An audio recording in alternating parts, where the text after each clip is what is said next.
ফের নিম্ন আদালতে জামিনের আবেদন কৌস্তুভ রায়ের। 10ই মের মধ্যে ইডিকে আবেদনের প্রেক্ষিতে হলফনামা দিতে হবে, তারপরই আদালত জামিনের আবেদনের শুনানির দিন ধার্য করবে।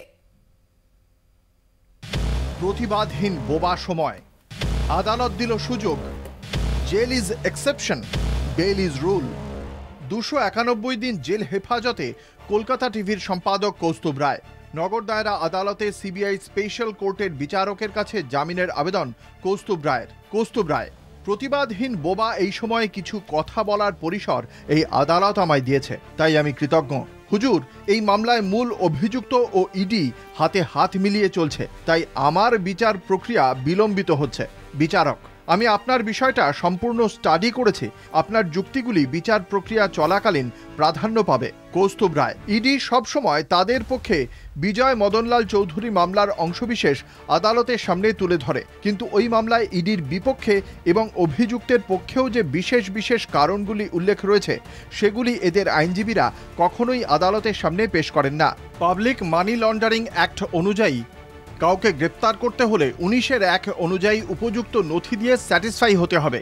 এই নথিগুলির সপক্ষে উপযুক্ত যুক্তি দিয়ে তবে গ্রেপ্তার করতে পারবে ইডি, কিন্তু আমার গ্রেপ্তারের ক্ষেত্রে ইডি 19(1) ধারাকে লঙ্ঘন করেছে। বিজয় মদনলাল চৌধুরী মামলার রায়ের 323 থেকে 326 অনুচ্ছেদ পড়ে দেখার অনুরোধ করছি। অন্য আইন থেকে পিএমএল এর পার্থক্য রয়েছে। এই আইনে যার বিরুদ্ধে অভিযোগ তাকেই প্রমাণ করতে হবে যে সে নির্দোষ। বিচারক, এই বিষয়গুলি আপনি বিচার প্রক্রিয়া চলার সময় বলার সুযোগ পাবেন। আপনার মামলায় মাত্র 13 জন সাক্ষী, তাই আমি এই মামলাটি দ্রুত সম্পন্ন করতে চাই। কৌস্তুভ, আমার বিরুদ্ধে সাক্ষী 2 জন, মূল অভিযুক্ত মনোরঞ্জন রায় ও তদন্তকারী অফিসার। মূল অভিযুক্তকে আমি কখনোই সাক্ষী চলাকালীন ক্রস করতে পারি না, কারণ আমিও একজন অন্যতম অভিযুক্ত। আমার উচ্চ আদালতে কোনো মামলা বিচারাধীন নেই, আমি আপনারই দ্বারস্থ। বিচারক, আপনি সেই সুযোগ পাবেন, কিন্তু আপনার বক্তব্য শোনার মতো কোনো আবেদন এই আদালতে নেই। যদি আপনি জামিনের আবেদন করেন, আদালত ভেবে দেখবে। ইডি আইনজীবীকে, বিচারক, আপনি ভিন্ন মামলার রায়ের উল্লেখ করছেন, কিন্তু আমায় কোথাও কি দেখাতে পারবেন jail is rule, bail is exception?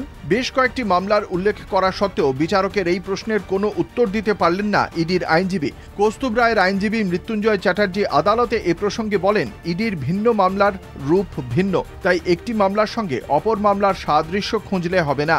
Kaustubh রায়, হুজুর, আমার অবিলম্বে অফিসে যাওয়া প্রয়োজন, কারণ নির্বাচন চলছে। এই অবস্থায় সঠিকভাবে চ্যানেল পরিচালনা না করতে পারলে কলকাতা টিভি পিছিয়ে পড়বে, বন্ধের মুখে এগিয়ে যাবে, তাই অফিস যাওয়াটা জরুরি। এছাড়াও অন্যান্য কেন্দ্রীয় সংস্থার পাঠানো নোটিশের উপযুক্ত জবাব না দিতে পারলে প্রতিষ্ঠানের ক্ষেত্রে প্রতিবন্ধকতার সৃষ্টি হবে। ভাস্কর বন্দ্যোপাধ্যায়, ইডির আইনজীবী। তদন্তকারী অফিসারের বক্তব্য অনুযায়ী চ্যানেল এখনও চলছে। বিচারক, আপনি কি বলতে চাইছেন? চ্যানেল বন্ধ হলে তারপর আবেদন করতে হবে?